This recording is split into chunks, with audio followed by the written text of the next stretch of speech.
the spirit of holiness, Ruh al-Qudus, is the angel Gabriel. Yeah, but does he say my name's the angel Gabriel? Because No, he no. says in the Bible it talks about an angel One coming moment. and deceives people.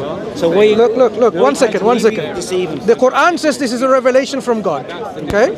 Brought by a trustworthy spirit.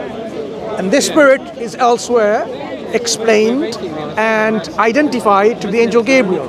So we know the Quran even says there's no one who can bring something like the Quran, even if the whole of mankind and whole of the jinns were brought together, they would not produce something like it. So when the Quran came, when the angel came to Muhammad, and Muhammad didn't know who the angel was, but he went to his wife, what was her name? Khadija. Radiyallahu Radiallahu anha. Asked her what happened, and she brought him then to our uncle, which was a Catholic, as far as I'm aware.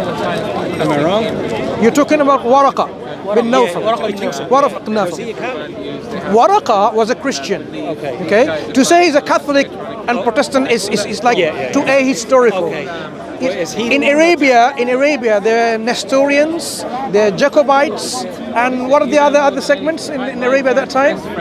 It's probably the two main ones, right?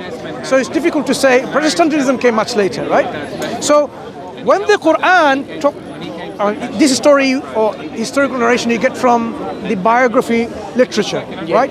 Ask yourself, if Prophet Muhammad sallallahu alaihi wasallam was an imposter, a fake prophet, would he need to go and tell someone, oh, where did I get this revelation from? He would say, God has spoken to me. Angel has spoken to me.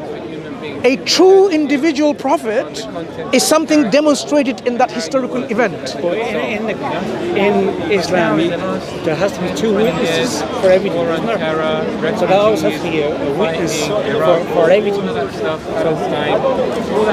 How many people witnessed the revelation? How many people witnessed the revelation of the Quran? Hundreds and thousands. You are only focusing on the very first revelation which the Prophet received in cave Hira, right? Right. How many people witnessed the revelation given to, say, Moses for the first time? You can't. We have to be consistent. We can't just simply say just because the first revelation, because when the Quran was revealed to the Prophet at certain occasion, the companion, I want to make this point, right? This is a historical narration, authentic narration. He was on a mount, whether it's a camel or a horse, right? People can see in this desert sand how the feet of the mount is sinking on the sand because of the weight of the revelation. Imagine now you have a camel or a horse, and suddenly its feet is sinking in the sand. It's not natural. Sometimes this is one example which illustrates the weight of revelation. So, out of all of this historical context, we have to really deal with the content of the Quran.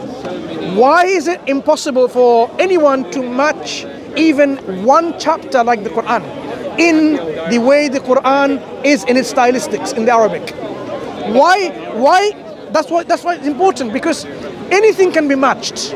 Any literature, any music, any composition, they can be imitated. The Quran challenges people. If you are in doubt, imitate something like it.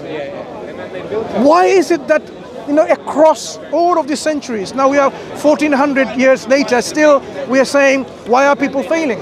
It's because of the nature of the evidence. The evidence is such that it is demonstrative of the divine hallmark that is from God. Because anyone can come and say, this book is from God. The Quran gives that evidence so that people can be absolutely certain about it. If he is a prophet, a prophet comes with things that he done, I take it. Prophet comes with? What's the definition of a prophet? Yeah, prophet is someone who relays the information of the unseen. A Nabi who informs you about the ghaib, about the unseen. Part of that could be prophecies. And there are more than 300 authentic miracles of the Prophet, which unfortunately many people don't know. Prophecies, the Quran talks about many prophecies itself within the Quran. It's not a statement of the Prophet, but if we were to share some examples, here, there's one example here. For a person which the Quran says, may the hands of Abu Lahab perish. What's that mean? May he be destroyed. So basically, he will be the dwellers of hellfire, and so shall be his wife, because of their disbelief. Abu Lahab has been prophesied that he will remain a non-Muslim. He lived, this is one of the uncles of the Prophet of Islam, I think. He is a disbeliever, didn't believe in the Quran and didn't believe in Islam. What the Quran prophesied about him, that you will go to hellfire, meaning you will remain a disbeliever. This particular individual lived for more than 10 years after that revelation was given. To destroy Islam, all he had to do is simply come up and say, Ashhadu an la ilaha illallah wa ashhadu anna Muhammadan abdullah wa rasuluh. That I believe there is no God worthy of worship except one and only true God, Allah, and I bear witness that Muhammad is the worshipper, and messenger, the worshipper of Allah, servant and messenger of God, this one true God. If he did that in public, he will be called a Muslim, even if he was a hypocrite inside. Okay? And then he would say Islam is destroyed, because now the Quran says I'm going to go to hell, but I'm a Muslim. He had this opportunity. So this was an opportunity for that individual for 10 years to do that thing. But he didn't come up with this. The Quran talks about elsewhere, I'll give you another example. Chapter 30. Here. The Romans have been defeated. Here. Alif Lam Mim. The Romans have been defeated in the nearest land. Did that not come after? It says they will be victorious soon again within 3 to 7 years. Bid'a Sinin. After a period of time, they will be victorious again, even though they were defeated. And this is exactly how it happened. Now think about it. Someone, if he is a fake individual, an imposter, a fake prophet, and there are two superpowers of the day, the Byzantines and the Persians. They're fighting with each other. Now to say, you know what, the Romans are now defeated, but they'll be victorious again within 3 to 7 or 3 to 9 years, 3 to 7 years. What if they were not victorious again? He will be demonstrated to be a false prophet. So this is too of a high risk state of, it can prove him wrong. But the Quran talks about it, and this is exactly what happens. So these kind of statements where, the Quran lays down to people of critical thinking, they would know that this is something a fake prophet won't do, can't do, shouldn't do, but the Quran does that anyway. The Quran comes along, and another example, I'll leave it to these 3 examples. It says, you did not know this before. How does the Quran know, for example, what you don't know, what you don't know? You know what you don't know? You could be a professor of astrophysics, for example. And I say, you don't know anything about physics. And you will correct me and say, look, let me tell you, here it is, yeah? So then when the Quran addressed some people saying, this is what it is, and you don't know, you did not know this before, no one said we knew it. An opportunity for people to demonstrate that the Quran is false. So we can check that and prove otherwise. If that can be proved otherwise. Yeah, for example, if these people came forward and said, we knew about what you were saying, he will be demonstrated to be a false prophet because he's making this up when it's not true. Because in the Old Testament, when someone was a false prophet, they brought him to the stone. Yeah, so the prophet gave what we call falsification tests, in which whether he's true, whether the Quran is true or not, can be falsified easily. The Bible also says that the Bible also says that if a prophet says these things and they don't come to the truth, this is a false prophet. Yeah. That's where the difference between the Quran and the Bible, for example, Jesus Christ has said, this generation will not pass, but you shall see the Son of Man coming in the clouds of heaven. Something along this line. But that generation passed, and the next generation passed, and so on, and still he's not here. That generation. He specifically says. If you look at that scripture, it says in the end days, the generation of that day.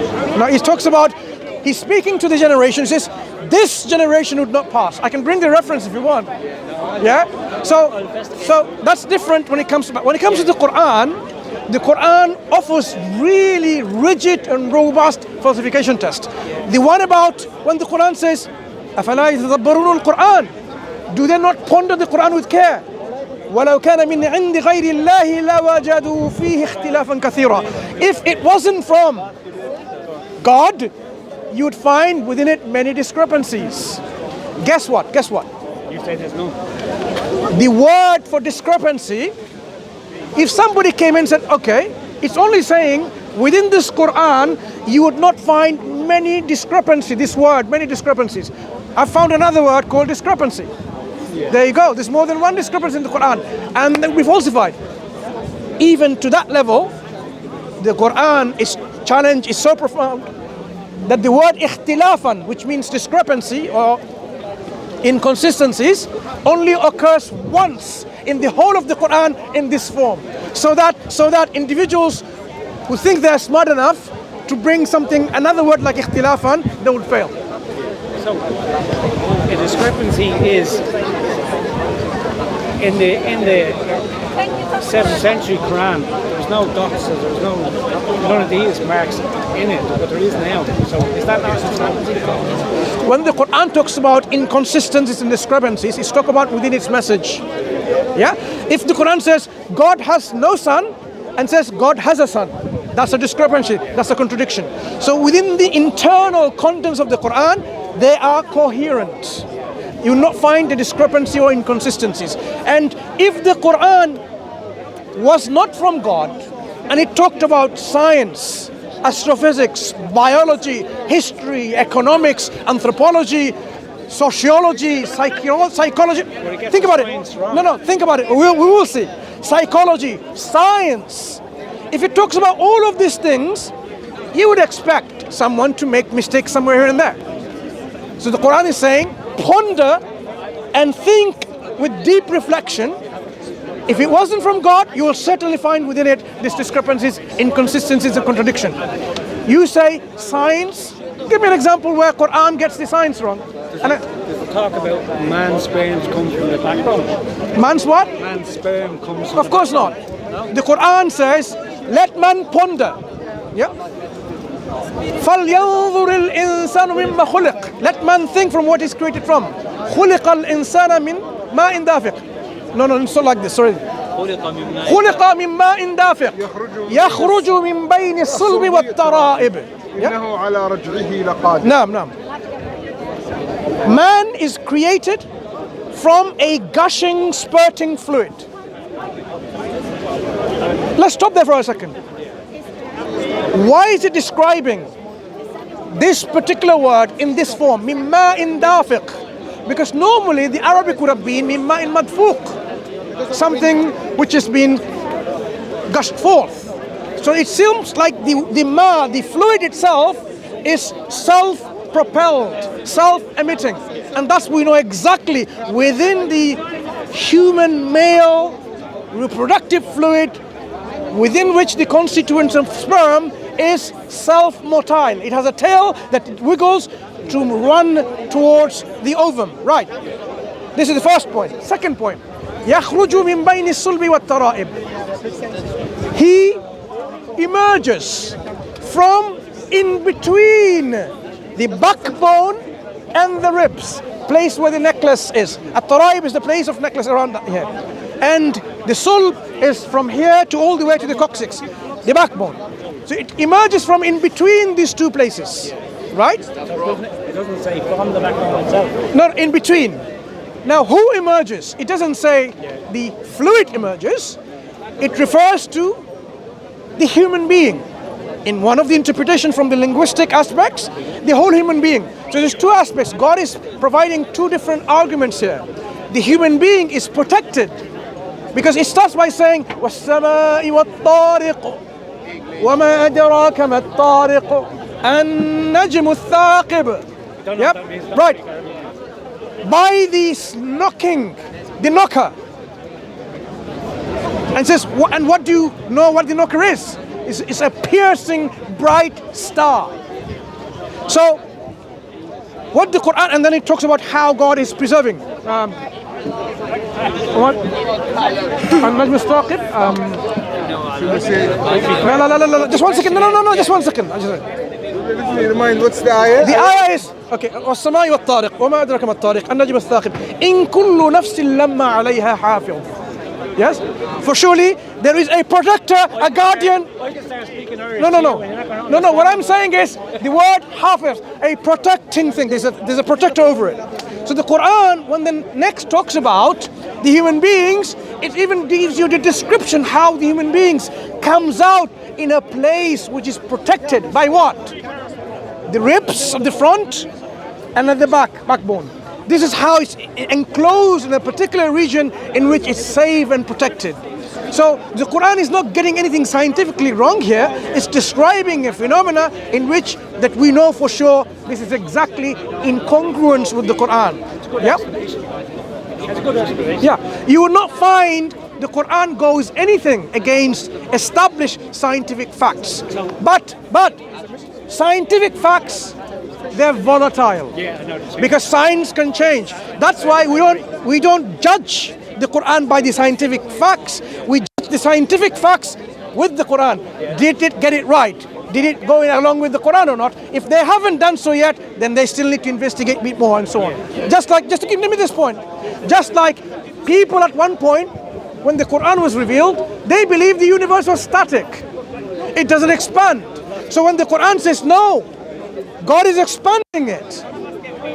So those Muslims who are scholars and scientists at the time, they didn't simply say, oh, the Quran gets it wrong. They're saying science needs to correct itself. Science needs to do more investigation, more learning to know what the reality is.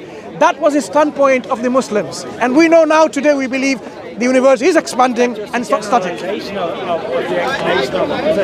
generalization of the earth expanding or the universe expanding, when the Quran explains that, is it just generalized? It's like me saying this or that, you know? Is it generalized? Is it scientific facts that you knew? The Quran shows وَالسَّمَاءَ بَنَيْنَاهَا بِأَيْدٍ وَإِنَّ لَهُ لَمُوسِعُونَ. I think this is how the ayah goes. Surely God says, we have created, made, fashioned this world with our own hands. And we are the expander thereof. Meaning God says, I am the one expanding it. Yeah, He's made it, expanding it. But it doesn't stop there. The Quranic cosmology goes even further, saying, just like God began this universe in the way He created, He will roll it back like a scroll.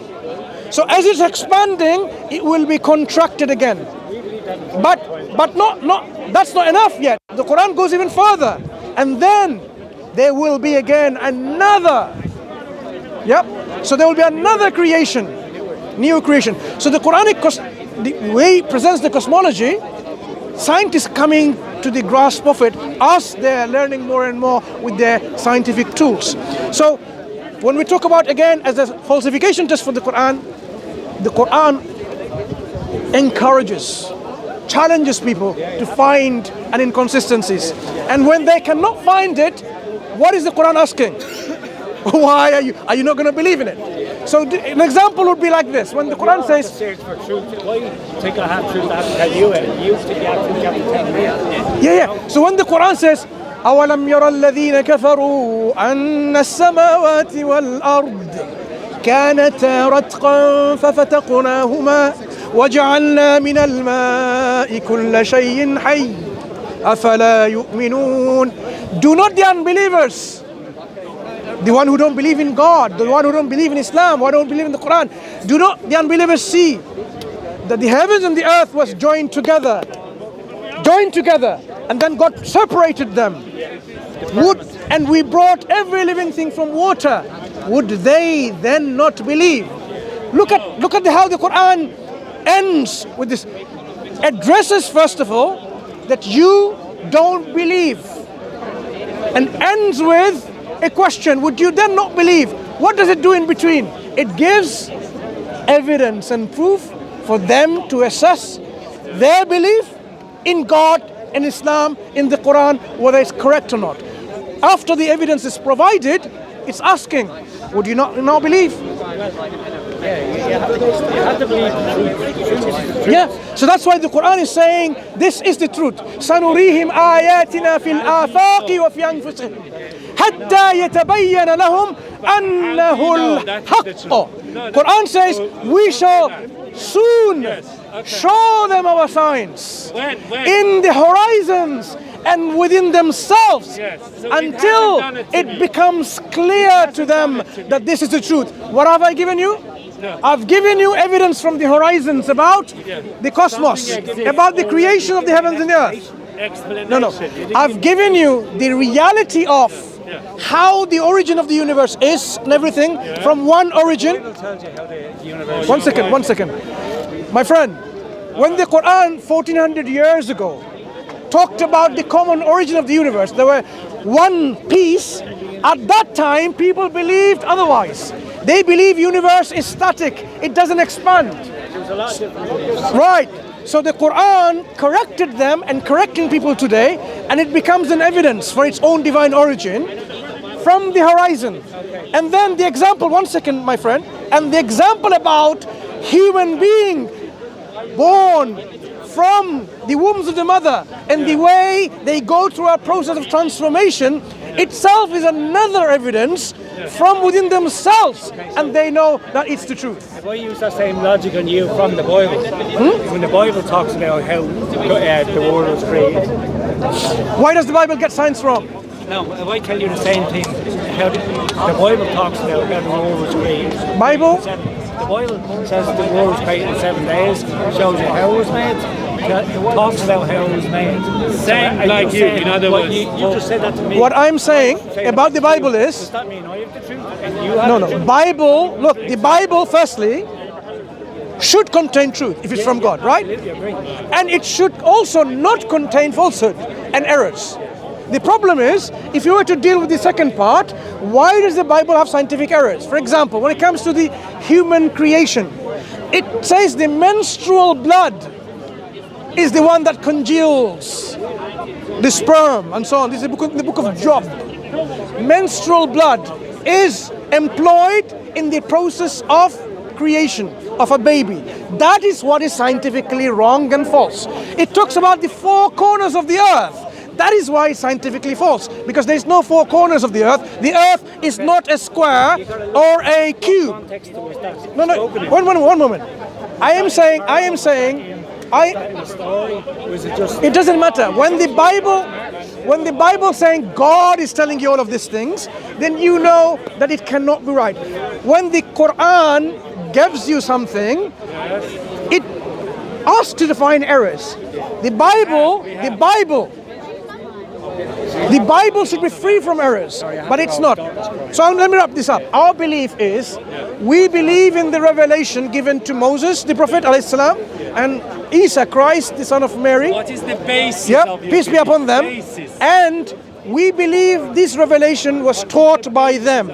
But unfortunately, what is in our hands today is not the pristine, unadulterated, clear message and revelation that was given to them.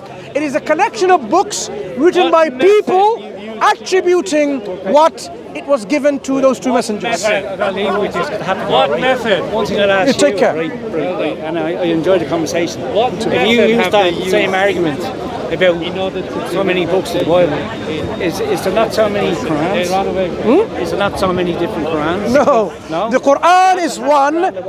That's not a different Quran. It's a reading that every single one of them that you just mentioned, Hafs, Warsh, Susi, Duri, Qalun, Nafi', Okay. all of these readings are authentically recited by the Prophet to who? To their How would you know community, that? How would you know that is the in truth? which to make it easy and Excuse me. facilitate them to learn the Quran. They're When was the all book written? divinely. That's what you need to He's a ask heckler. the date He's a of- clown. No, it's not a heckler. The I'm not Quran an asshole. in those. When was this book Come closer written? before you go. No, because I can't listen to it. No, man, I had to go. Last No, 30 I'm here, seconds. I'm here. Last 30 seconds. I had to go. Last 30 seconds. I'll talk to you Yeah, again. no. Because he's a heckler, I can't speak to you. The date of No, what I'm saying, the readings of the Quran, the qira'at of the Quran, Yes. these authentic readings Yes. are all from God. Who has That's the difference. certified that? Enjoy the Who? Take care. conversation. You take care. Anyway, I'll have another one with you. Read the Quran, reflect on it.